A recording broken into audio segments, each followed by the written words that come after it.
आज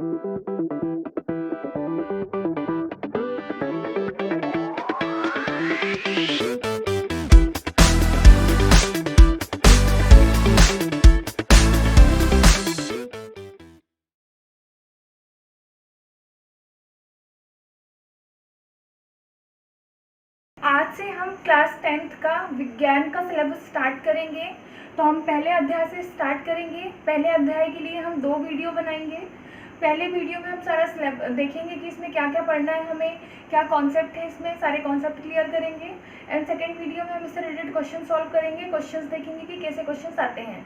तो जो हमारा पहला अध्याय है उसका नाम है हमारे आसपास के पदार्थ। तो नाम से ही पता चल रहा है कि हमें आसपास की चीज़ों के बारे में पढ़ना है, आसपास के पदार्थों के बारे में पढ़ना है।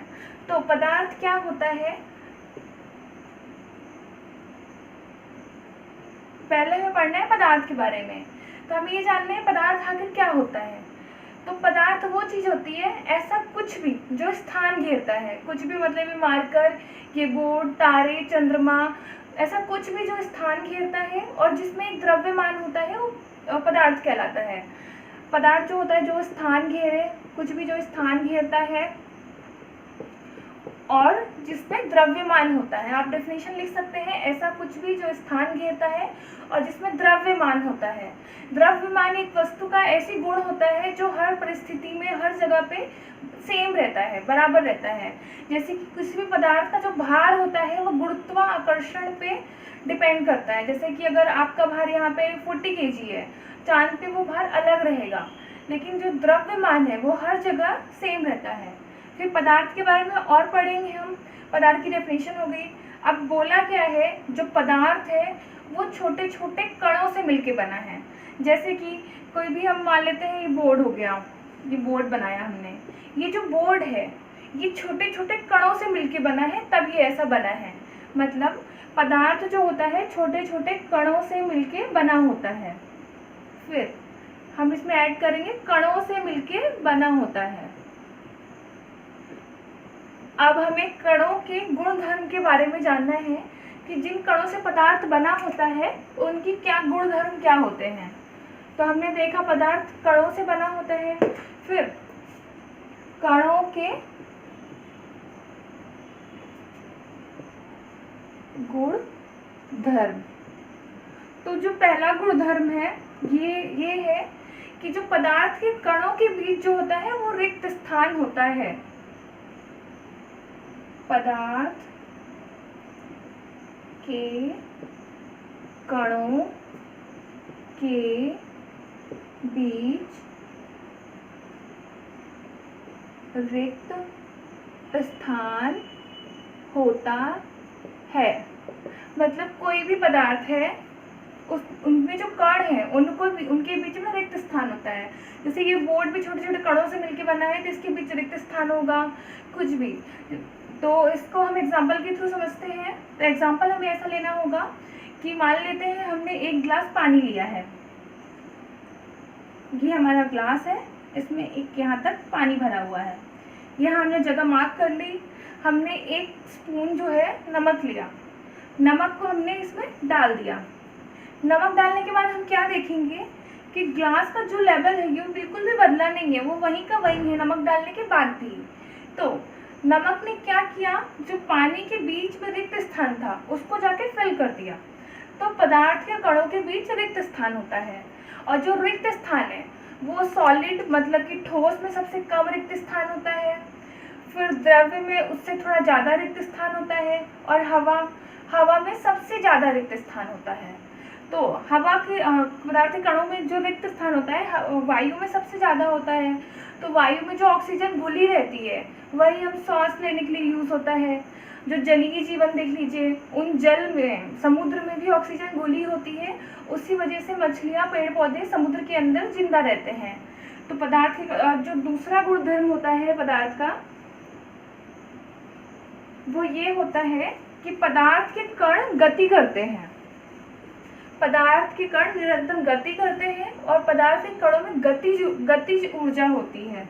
दूसरा जो गुणधर्म है वो ये है, पदार्थ के कण गतिशील होते हैं।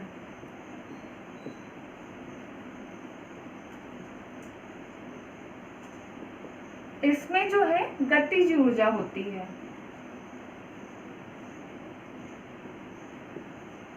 इसको हम एक क्रियाकलाप के थ्रू समझेंगे। तो इसके लिए हमें एक गिलास पानी लेना होगा, जैसे हमने लास्ट उसमें देखा था। पानी में हमें इंक डालनी होगी, अगर कुछ भी कलरफुल सब्सटेंस आप डाल सकते हैं। कांच का पानी लेना होगा, उसमें मान लीजिए हमने इंक डाला है, तो हम क्या देखेंगे, इंक पहले यहाँ आई और धीरे धीरे करके पूरा ग्लास कवर कर लिया, पूरा पानी ब्लू कर दिया। तो क्योंकि वो गति कर रहा था कण उसका, इसलिए उसने पूरा पानी ब्लू कर दिया। तो दूसरा गुणधर्म यही है कि पदार्थ के कण निरंतर गतिशील होते हैं, और जो ठोस होता है उसके कण सबसे कम गतिशील होते हैं। उसके बाद जो जल होता है, जल मतलब लिक्विड, उसके बीच थोड़ा उससे ज़्यादा गतिशील होते हैं, और हवा जो है उसकी सबसे ज़्यादा गतिशील होते हैं। तो ठोस, द्रव और गैस का हम समझ गए। इसके बाद जो थर्ड है पदार्थ कणों का गुणधर्म, थर्ड, अब हम तीसरा गुणधर्म पढ़ेंगे। तो तीसरा गुणधर्म क्या है कि पदार्थ के कणों के बीच आकर्षण बल होता है। तो हम इसको लिख लेते हैं, पदार्थ के कणों के बीच आकर्षण बल होता है।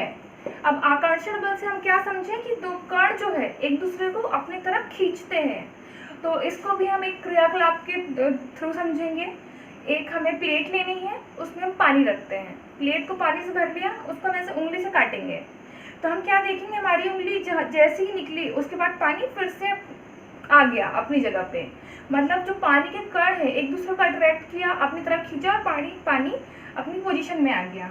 तो पदार्थ की कण आकर्षण बल होता है, और जो सबसे ज़्यादा आकर्षण बल होता है वो ठोस में होता है।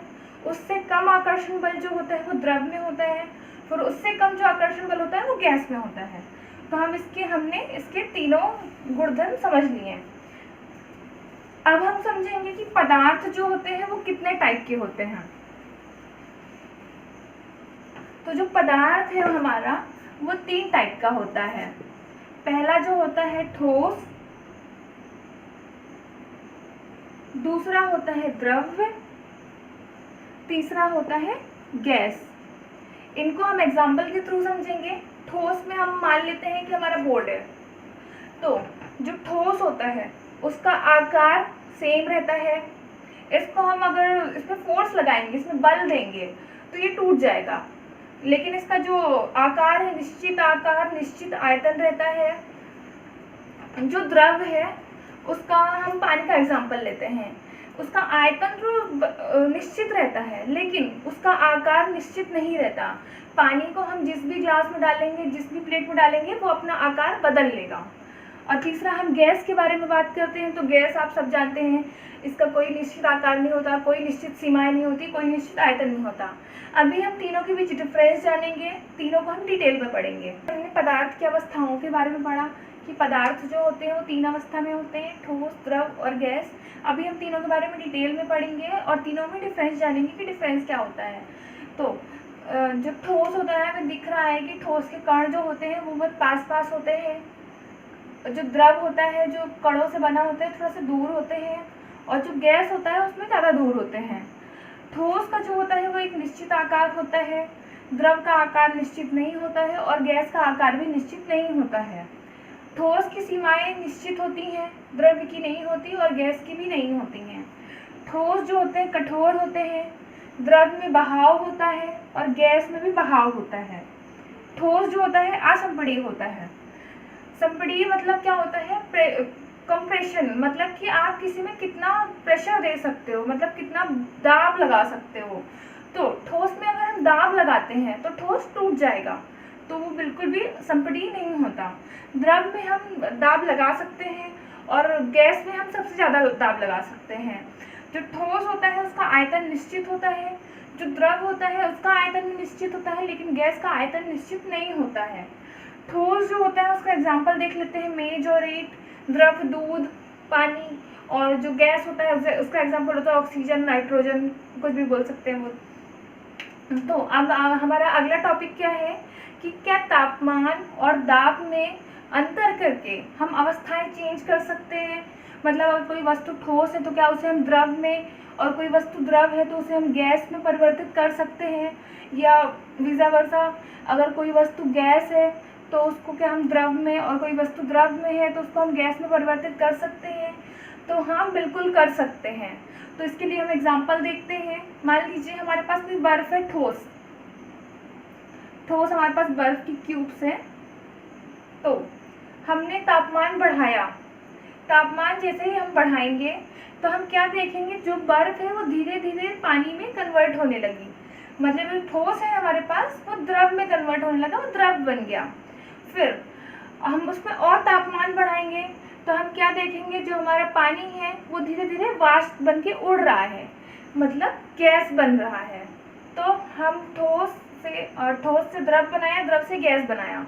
तो तापमान बदलकर हमने क्या किया, अंतर पदार्थ का बदल दिया। फिर अगर हम इसका उल्टा देखें कि गैस को द्रव में और द्रव को गैस में द्रव को ठोस बना सकते हैं क्या, तो उसके लिए हम एक लाइटर अगर देखें, आपने सबने लाइटर देखा होगा अपने घरों में हर जगह कि लाइटर कैसे वर्क करता है। तो लाइटर में जो लिक्विड होता है वो एक्चुअल में लिक्विड नहीं होता है, मतलब वो द्रव नहीं होता है, वो गैस होता है। उसको सबडी करके उसमें दाब लगा के उसको लिक्विड बना के हम उसको लाइटर में भरते हैं। आप अगर लाइटर का ऊपर का ढक्कन खोल दोगे तो वो गैस बन के उड़ जाएगा। तो हमने अभी जाना कि तो तापमान और दाब में परिवर्तन करके हम पदार्थ की अवस्थाओं को चेंज कर सकते हैं, बदल सकते हैं। अभी हम तापमान परिवर्तन के प्रभाव पढ़ रहे हैं कि कैसे तापमान में परिवर्तन करके पदार्थ की अवस्था में बदलाव लाया जा सकता है। तो उसमें हम पहले पढ़ेंगे गलांक बिंदु क्या होता है। तो गलांक बिंदु कोई भी ऐसा टेम्परेचर, जिस टेम्परेचर में, जिस तापमान में जो ठोस होता है वो द्रव में परिवर्तित हो जाता है। जैसे कि पानी एक पर्टिकुलर टेम्परेचर पे ही बर्फ से जो है लिक्विड बनता है, मतलब पानी बनता है। बर्फ जो होता है उसका जो गलांक बिंदु होता है वो 0 डिग्री सेल्सियस होता है। मतलब कि जैसे ही 0 डिग्री सेल्सियस आएगा जो बर्फ है वो पानी में परिवर्तित हो जाएगा। क्वथनांक बिंदु क्या होता है, कोई भी ऐसा टेम्परेचर, किसी द्रव का ऐसा टेम्परेचर जिसमें वो द्रव से सीधे गैस में परिवर्तित हो जाता है। फिर हम पढ़ेंगे ऊर्ध्वपातन क्या होता है। तो ऊर्ध्वपातन ऐसी प्रक्रिया होती है जिसमें जो ठोस है वो द्रव बने बिना सीधे गैस में परिवर्तित हो जाता है, और जो निक्षेपण होता है इसका जस्ट अपोजिट होता है। गैस जो होता है बिना लिक्विड, मतलब बिना द्रव में परिवर्तित हुए ठोस बन जाता है। तो जो ये होता है इसका एग्जाम्पल हम देखेंगे। आप अगर कार्बन डाइऑक्साइड को देखते हैं, देखते तो नहीं है, मतलब जो कार्बन डाइऑक्साइड होता है उसमें अगर दाब लगाया जाए, प्रेशर लगाया जाए, कंप्रेस किया जाए तो वो सीधे ठोस में परिवर्तित हो जाता है। उसको हम ड्राई आइस भी बोलते हैं। और हम अभी ये चार्ट समझेंगे कि ये क्या है। तो जो ठोस होता है उसको द्रव में बदलने की प्रक्रिया को संगलन कहते हैं, और द्रव को जो ठोस में बदलने की प्रक्रिया को कहते हैं जमना। द्रव को जो है द्रव जो गैस में परिवर्तित होता है उस प्रक्रिया को वाष्पीकरण बोलते हैं, और गैस का द्रव में परिवर्तन जो होता है उसको संघनन बोलते हैं। ठोस सीधे अगर गैस में परिवर्तित होती है तो उसको ऊर्ध्वपातन बोलते हैं। गैस अगर सीधे ठोस में परिवर्तित होती है तो उसे निक्षेपण कहते हैं। अभी आपके मन में एक डाउट चल रहा होगा कि हमने ऐसा भी देखा है कि बिना 0 डिग्री में आए जो ठोस है वो द्रव में बदल जाता है, या फिर बिना एक पर्टिकुलर बिंदु में आए, बिना 100 डिग्री सेल्सियस में आए जो द्रव है, जो पानी है, वो गैस में परिवर्तित हो जाता है। तो ऐसी भी एक प्रक्रिया होती है जिसे हम वाष्पीकरण कहते हैं। जो वाष्पीकरण होती है ऐसी प्रक्रिया होती है कि बिना क्वथनांक बिंदु आए जो हमारा द्रव है वो गैस में परिवर्तित हो जाता है। इसको हम एक एग्जांपल के थ्रू समझेंगे कि आप अगर एक बाउल में पानी लेते हैं, एक कटोरी में पानी लेके अगर आप बाहर रख देते हैं धूप में, तो धीरे धीरे वो वाष्पीकृत हो जाता है, वो उड़ जाता है, उसका चेंज हो जाता है। तो वाष्पीकरण यही प्रक्रिया है, बिना क्वार्टनांक बिंदु आए जो द्रव है वो गैस में परिवर्तित हो जाती है। वाष्पीकरण के 3-4 कारण हो सकते हैं, 3-4 प्रभावित कर सकते हैं कारक, जैसे कि तापमान, जितनी गर्मी होगी पानी उतनी जल्दी वाष्पीकृत होगा। सतह, आप अगर प्लेट में रखोगे तो पानी जल्दी वाष्पीकृत होगा, ग्लास में रखोगे तो कम होगा। हवा की तेजी, अगर हवा तेज चलेगी तो पानी जल्दी वाष्पीकृत होगा। इसी वजह से, वाष्पीकरण की वजह से ही वर्षा होती है। मीन्स समुद्र का पानी वाष्पीकृत होकर ऊपर जाता है, बादल बनता है, वो हम डिटेल में बाद में पढ़ेंगे। तो अभी हमने तापमान के परिवर्तन के पूरे प्रभाव पढ़ लिए हैं। अब हम दाब के परिवर्तन का प्रभाव पढ़ेंगे कि अगर हम दाब में परिवर्तन करते हैं तो क्या क्या प्रभाव होते हैं। तो आपके सबके घर में एलपीजी सिलेंडर होगा, आपने देखा होगा। तो एलपीजी सिलेंडर और कुछ नहीं, लिक्विफाइड पेट्रोलियम गैस होती है। मीन्स की जो गैस है उसको हम कंप्रेस करके उसमें दाब लगा के हम उसको गैस में भरते हैं। तो दाब लगने से, जैसे कि कोई दाब लगने से जो होता है, जैसे कि ये हमारी गैस है, ऐसे कण बहुत दूर दूर हैं, हमने इसमें दाब लगाया। दाब लगाने से ये जो कण है वो एक दूसरे के पास पास में आ जाएंगे और ये जो गैस है वो ठोस में परिवर्तित, मतलब ये जो गैस है वो अपना चेंज करके ये द्रव बन जाएगी, क्योंकि इसमें हम दाब लगाएंगे, कंप्रेस करेंगे। तो दाब के परिवर्तन के प्रभाव ये होते हैं कि हम दाब में परिवर्तन करके हम चेंज कर सकते हैं। हमने दाब के परिवर्तन के प्रभाव भी पढ़ लिए। ये चैप्टर हमने कंप्लीट कर लिया है। मेन यही था कि पदार्थ क्या होता है, पदार्थ के कणों के गुणधर्म क्या होते हैं, तापमान में परिवर्तन करके पदार्थ की अवस्थाएं में कैसे चेंज करते हैं, क्वार्टनांक बिंदु क्या होता है, कुछ क्रियाकलाप है, कुछ क्वेश्चंस हैं जो हम अगले वीडियो में डिस्कस करेंगे। अगले वीडियो हम ये भी डिस्कस करेंगे कि कॉम्पिटिटिव एग्जाम में इससे कैसे क्वेश्चंस आते हैं। अगर कोई डाउट हो तो आप कमेंट सेक्शन में पूछ सकते हैं। धन्यवाद।